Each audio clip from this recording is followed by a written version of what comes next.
তো গাইস আমি ট্রেনিং করতেছিলাম, তখন দেখলাম যে নূর আমাকে ইনভাইট দিচ্ছে। আরে এই সময় নূর ইনভাইট দেয় কেন?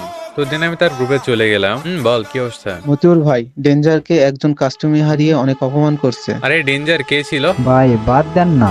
জিগাইছি কে ছিল। ভাই ভিভেস গিল্ডের প্লেয়ার ছিল। আরে ভাই এই বিষয়টা বাদ দেন। কি বাদ দিব? ডাক্তারে দেখি আগে। ভাই এই যে এটা ছিল। হ্যালো আরাফাত, মাইকটা অন করো। কিরে ডেঞ্জার বট, কাস্টমার হারিয়ে তো লজ্জা হয় নাই? আবার ইনভাইট দিতেছস আমারে, আর সাথে এগুলো কোন বটরে নিয়ে আসছো?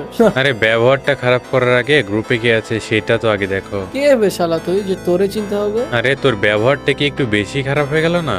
তো কি করবি এখন? হালা বট কয় কি? দাঁড়া, তোর ব্যবস্থা আমি করতেছি। A few moments later. আরে মতিউর ভাই যে ভাইয়া কেমন আছেন? ভালো তো সবসময় থাকতে চাই, কিন্তু তোমার গিল্ডের অফিসার গুলো না একটু বেয়াদব আছে, আমাকে ভালো থাকতে ইচ্ছে না। আরে ভাই আপনি কেমনে গ্রুপে আসলেন? এই বটগুলোর মধ্যে কার সাথে অ্যাড আছেন আপনি? আরাফাত, কি বলতেছিস? তোর কি মাথা ঠিক আছে? পরে ঠিক কর, না হলে ওর জন্য কিন্তু সমস্যা তোর হয়ে যাবে। ভাই ও কিছু করে থাকলে আমি সরি, বিষয়টা দেখে নিচ্ছি আমি, বাদ দেন আপনি। পরে ঠিক কর, না হলে কিন্তু ওর জন্য তুই সমস্যায় পড়ে যাবি। ভাই কি হচ্ছে এখানে? আর এই মতুর ভাইটা আবার কে? আরে শালা তুই চুপ কর, তোর আমি পরে দেখতাছি। মতিউর ভাই যে কে তুই জানলে এখানে থাকতি না। পর্যন্ত মতিউর ভাইয়ের মুখের উপর তর্ক করতে পারি না। তুই কে বে শালা? মতিউর ভাই ইজ ভিলেন।